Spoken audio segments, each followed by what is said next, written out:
The rulers of destiny. There is no chance, no destiny, no fate can circumvent or hinder or control the firm resolve of a determined soul. Gifts count for nothing, will alone is great. All things give way before it soon or late. What obstacle can stay the mighty force of the sea-seeking river in its course, or cause the ascending orb of day to wait? Each well-born soul must win what it deserves. Let the fool prate of luck. The fortunate is he whose earnest purpose never swerves, whose slightest action or inaction serves the one great aim. Ella Wheeler Wilcox. There is always room for a man of force. Emerson. The king is the man who can.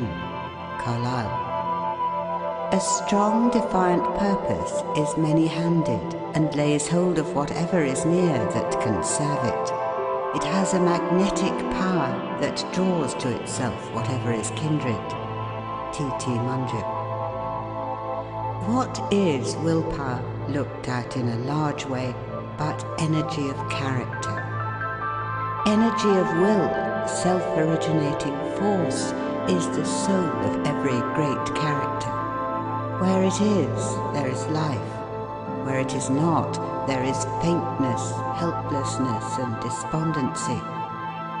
Let it be your first study to teach the world that you are not wood and straw, that there is some iron in you. Men who have left their mark upon the world have been men of great and prompt decision. The achievements of willpower are almost beyond computation. Scarcely anything seems impossible to the man who can will strongly enough and long enough. One talent with a will behind it will accomplish more than 10 without it, as a thimbleful of powder in a rifle, the bore of whose barrel will give it direction, will do greater execution than a carload burned in the open air. The wills, the won'ts, and the can'ts. There are 3 kinds of people in the world, says a recent writer, quote, the wills, the won'ts, and the can'ts. The first accomplish everything, the second oppose everything, the third fail in everything, end quote. The shores of fortune, as Foster says, are covered with the stranded wrecks of men of brilliant ability, but who have wanted courage, faith, and decision, and have therefore perished in sight of more resolute but less capable adventurers who succeeded in making port. Were I called upon to express in a word the secret of so many failures among those who started out with high hopes, I should say they lacked willpower. They could not half will. And what is a man without a will? He is like an engine without steam. Genius unexecuted is no more genius than a bushel of acorns in a forest of oaks. Will has been called the spinal column of personality. The will in its relation to life, says an English writer, quote, may be compared at once to the rudder and to the steam engine of a vessel, on the confined and related action of which it depends entirely for the direction of its course and the vigour of its movement. End quote. Strength of will is the test of a young man's possibilities. Can he will strong enough and hold whatever he undertakes with an iron grip? It is the iron grip that takes and holds. What chance is there in this crowding, pushy, selfish, greedy world where everything is pusher or pushed for a young man with no will, no grip on life? The man who would forge to the front in this competitive age must be a man of prompt and determined decision. A tailor's needle. It is in one of Ben Jonson's old plays, quote, when I once take the humour of a thing, I am like your tailor's needle. I go through with it. End quote. This is not different from Richelieu, who said, quote, When I have once taken a resolution, I go straight to my aim. I overthrow all. I cut down all." End quote. And in business affairs, the counsel of Rothschild is to the same effect. Quote, "Do without fail that which you determine to do." End quote. Gladstone's children were taught to accomplish to the end whatever they might begin, no matter how insignificant the undertaking might be. What is worse than rashness? It is irresolution that is worse than rashness. "He that shoots," says Feltham, quote, "may sometimes hit the mark, but he that shoots not at all can never hit it. Irresolution is like an ague. It shakes not this nor that limb, but all the body is at once in a fit." End quote. The man who is forever twisting and turning, backing and filling, hesitating and dawdling, shuffling and parleying, weighing and balancing, splitting hairs over non-essentials, listening to every new motive which presents itself, will never accomplish anything. But the positive man, the decided man, is a power in the world and stands for something. You can measure him and estimate the work that his energy will accomplish.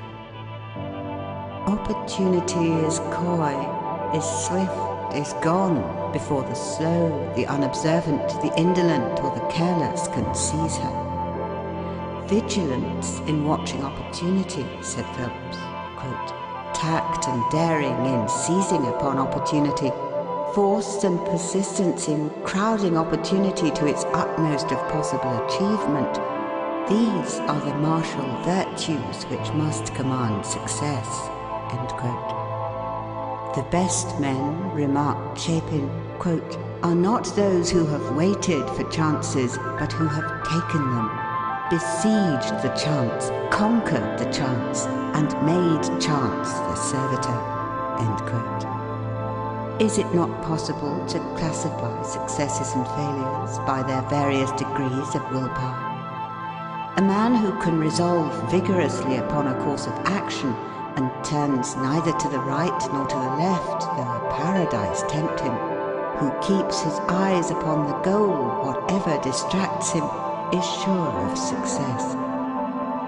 Not every vessel that sails from Tarshish will bring back the gold of Ophir. But shall it therefore rot in the harbour? No, give it sails to the wind. Conscious power. Conscious power, says Mellers, quote, exists within the mind of everyone. Sometimes its existence is unrealized, but it is there. It is there to be developed and brought forth, like the culture of that obstinate but beautiful flower, the orchid. To allow it to remain dormant is to place oneself in obscurity, to trample on one's ambition, to smother one's faculties. To develop it is to individualize all that is best within you and give it to the world. It is by an absolute knowledge of yourself, the proper estimate of your own value. End quote. There is hardly a reader, says an experienced educator, quote, who will not be able to recall the early life of at least one young man whose childhood was spent in poverty, and who in boyhood expressed a firm desire to secure a higher education. If, a little later, that desire became a declared resolve, soon the avenues opened to that end. That desire and resolve created an atmosphere which attracted the forces necessary to the attainment of the purpose. Many of these young men will tell us that as long as they were hoping and striving and longing, mountains of difficulty rose before them, but that when they fashioned their hopes into fixed purposes, aid came unsought to help them on the way. End quote. Do you believe in yourself? The man without self-reliance and an iron will is the plaything of chance, the puppet of his environment, the slave of circumstances. Are not doubts the greatest of enemies?